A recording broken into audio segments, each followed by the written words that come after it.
Hey guys, welcome to the Centennial College Community Paramedic Instructor Orientation video, whatever I'm going to call this. You guys are starting labs this weekend for us. Steph, I know you're not until the end of April, April 25th, I think, but I wanted to make sure you're in the loop as well. So I'm going to take up 15, 20 minutes max of your time here walking through where the students are now, who the students are, and how labs typically run. So to give you an idea of where they are in the course, you can see I have the model route to the course schedule up here. So they have been introduced to the EPIC directives, COPD, heart failure, and diabetes. I have checked with Kristen Gill Martin, who is their supervisor up in Simcoe for community pain medicine. They are still using the EPIC directives. So I went through the EPIC directives. They've gone through a fair bit of Pathway and Pharma already. On Thursday and Friday of last week, Thursday, Friday, Saturday of last week, we went through some health assessments. They have gone through deep tendon reflexes, muscle strength, muscle tone, and the way it's been taught this time with Kathy, the nurse practitioner, a fair bit of the neuro assessments that we do were integrated into the muscle strength assessment. So some of that is going to look familiar to you because we included that in our neuro assessment, and some of it may look a little bit new to you. But I'm going to provide a little bit more detail in an email about that. So they've gone through muscle strength, muscle tone, deep tendon reflexes, diabetic foot assessments using monofilament and the tuning fork. They've gone through staging of ulcers, venous, arterial, pressure ulcers, the diabetic ulcers. They haven't had any theory behind that really, but we did show them some training aids, some models, and we talked about what a stage 1 ulcer is versus a stage 4 or an unstageable ulcer. On Thursday, this coming Thursday, they're doing the midterm exam, which they're all really, really stressed about, which I know you guys can appreciate. And in the morning, they're going through respiratory assessment. On Friday morning, they're doing cardiac assessment. And then Friday afternoon, they start labs with you, Jess. And on Saturday, it's a full day of labs with you, Jordan. So very, very new to them, and they're going to struggle, as I did, as you did, as every community paramedic student has. They're struggling with the same things as everybody does. The integration of this newfound skill set that they have, these advanced health assessments, and the expectations that we have about the patient interview, the review of systems, and the treatment plan, the concept of leaving people at home. So they're still struggling a little bit with that, when to do what, where, and how. But I think for the most part, they're where they should be. I don't think anybody is really behind or really struggling. They're at the same spot in the course where we've all been, and they're struggling with the same things. So there's no big red flags yet. But there will be some struggles. There will be some challenges with the review of systems, how comprehensive to be, what to review on a specific situation, because you don't necessarily have to go through everything on every patient, on every home visit. So they still don't have an appreciation of how to be selective of the physical assessments in the line of questioning, but that's why you are there to help them with that. So here are the schedule. Pathway and Pharma, they've done a fair bit of. Most of the health assessments they've been introduced to, but we refine them over the course of the 2 months, and we improve on them during cases, which is my job, your job. The actual cases, I will be printing these out for you, and each case is going to have 3 files with it. One is the student copy, which serves as the patient's EMR. So I'm not showing this for you to read, just to give you an idea of the depth. So it's 1, maybe 2 pages, just gives an idea of, in this case, there's a previous SOAP note, the patient's medical history, and sometimes it has a little bit of social history for the patient. It'll have their medications, their allergies, what treatment was provided last time. So this random case that I picked, apparently they were given Atrovent, or Ceravent, Ventolin, and Prednisone. Just to give you an idea of or to give the student an idea of what that patient is like, because this is an exacerbation follow-up, and the student attending may not have been the community paramedic who actually handled the exacerbation, so they have to rely on the EMR. So this copy the student gets prior to. Give them maybe 10-15 minutes to review their quote-unquote EMR, to come up with a plan of attack, what questions, what assessments they think are warranted, if they think they're going to be doing blood work, just to give them an idea of what they're walking into. I'm also going to provide 2 copies of the instructor version of the case. And I'm giving 2 because 1 goes to you. You know what feedback, you know what the recommended treatments would be, you know what you should be looking for, and there's a second copy of this that goes to the patient. So as for about 15 minutes prior to the case, the student is reviewing their version, the patient is reviewing their version of the case so they know how to respond, and you are reviewing your version of the case so you know what feedback and what expectations are involved. During the actual case, when they walk in the house, quote unquote, Steve and I have created some images in Google Drive's version of PowerPoint. It's called Google Slides, to help with the context. So when you tell your students that they are walking into, so to give you a little tutorial, just pick on the slide that you want, view, present. So when you're telling your student that they're walking into an elderly couple's living room, you can show them an elderly couple's living room to help present that context so they know how the patient is living, how clean and tidy their home is, depending on the case, if it's appropriate or not, if they should be getting into ADLs, IADLs, slip and trip hazards, which we have some slip and trip hazards in this scene. You see the cat over here. This guy looks like he's writing a paper, so maybe he's still in school. He's semi-retired. Some slip and trip hazards here. Kind of a cluttered, smallish room. So this can help the student with some context, some appreciation of what they're actually walking into. So there's 2 computers that are going to be in the lab for you. You can either connect that computer through an HDMI cable to the TV that's in the lab. If you happen to be in a room where there's a projector, which I don't think you will be, you can connect this to the projector, or you can just show them your computer screen to help with that context again and try to improve the fidelity a little bit. So go through, pick the scene that is best illustrates the case, or what you think would best illustrate the scene that they would be walking into. If there's something that you really want the student to see, but we don't have a slide for it here because we only have 13, feel free to hit Google and paste the slide, or paste the image into this PowerPoint. Feel free to add to this whatever you wish. Not a problem. So everybody has read through the case. The student walks in, sees the environment, whichever environment you happen to select, and off they go. It's generally a 30-minute case, although that's not written in stone. You do have the flexibility to make it a little bit shorter if you want, or a little bit longer if you want, depending on how things are progressing or not progressing.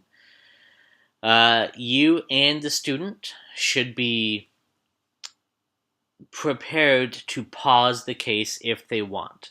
So if the student doing the case just feels lost, I don't know if this is 911, I don't know if this is somebody I should be trying to treat at home, I'm just lost, they can hit pause on the case and discuss it with you. That's absolutely okay. That's actually encouraged. There's a lot of value in that. Same thing for you.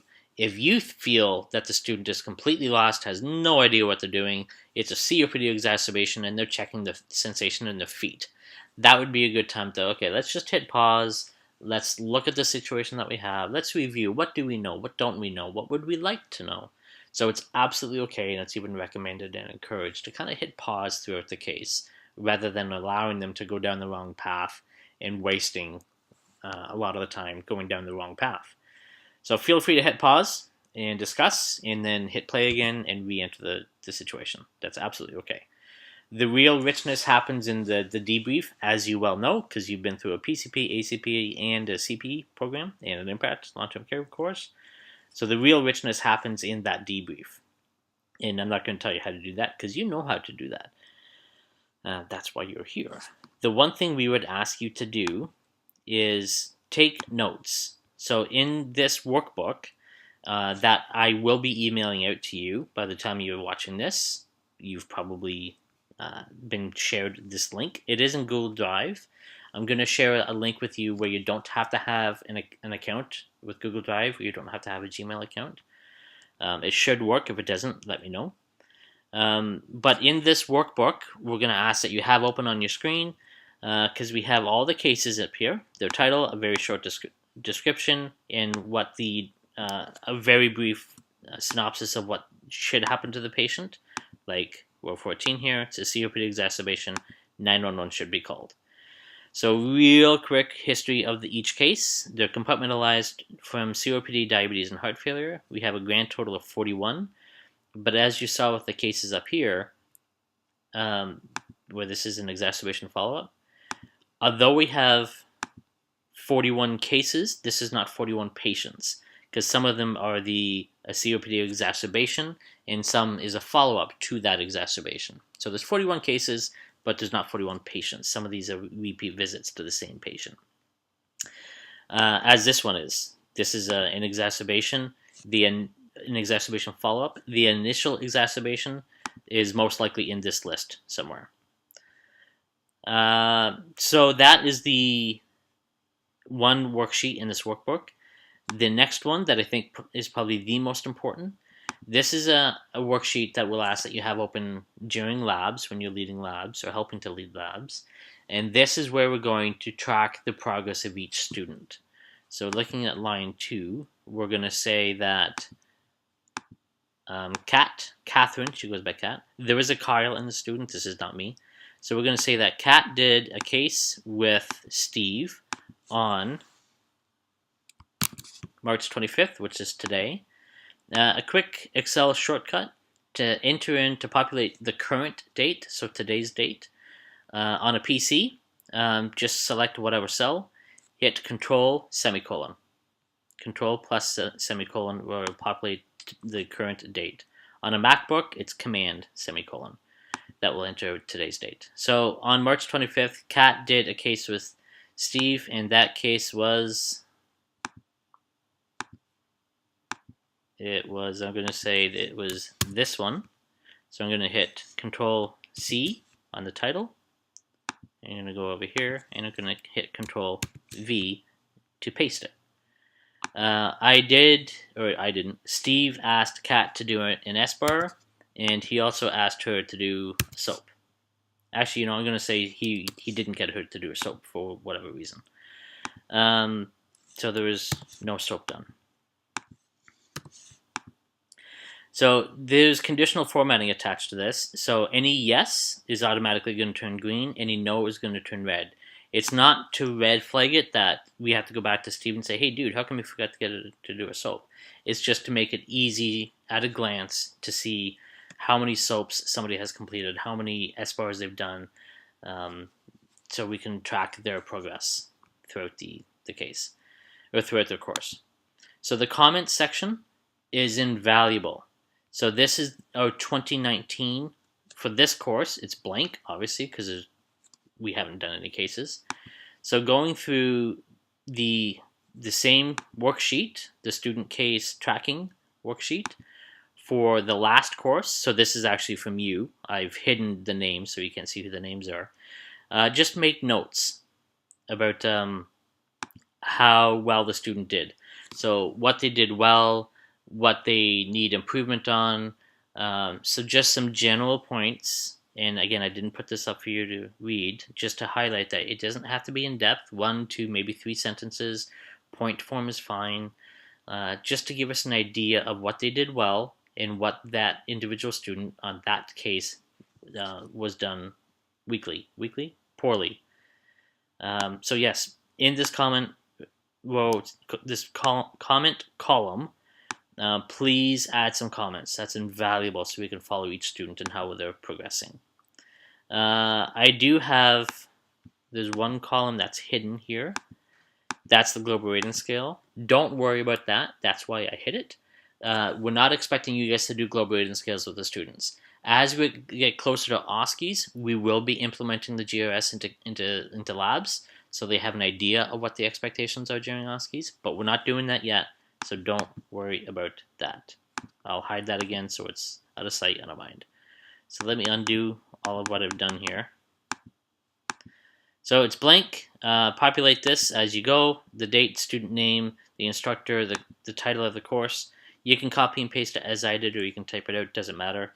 A yes or a no, or a Y or an N if they did an Aspire and a SOAP. Lots of comments about how well they did well, what needs improvement. And the final one that you guys need to worry about, don't worry about these other ones. I don't think you do. No, you don't need to worry about them. So on this one, if Catherine did a COPD case on March 28th, just do that. See, we can track which type of case each student is doing and how frequently, how often they're doing them. So we ask that you populate that. Case variability is actually pretty important. We don't want Catherine to do nothing but COPD cases because that's not going to help her at all in OSCEs or when she's out on her own. So just keep track of the cases. So these worksheets, they're a little bit of a living document because even as I look at this worksheet now, I see something that I need to change to make this more efficient and actually have it work, because right now it's not really going to work the way it is. So I'm going to tweak things a little bit, but for the most part, when you log into it, it's not going to look that much different. So please populate, especially if you remember only one thing, remember this. This is important to complete. Okay. So I talked about this. I talked about the scenes that you can use, the actual cases. I'm going to put this in an email as well, but just so you know, unfortunately, Jess, when you come to the college on Friday, you're going to have to pay for parking. The gates seem to be open every weekend, so Jordan, you get to park for free.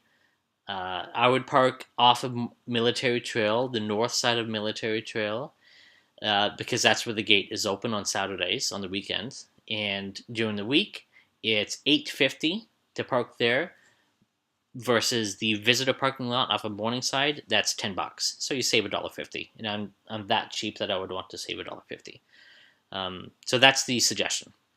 I'm going to provide a map of parking spots, or not parking spots, of parking lots, and of a floor plan of the building, so you know where to go.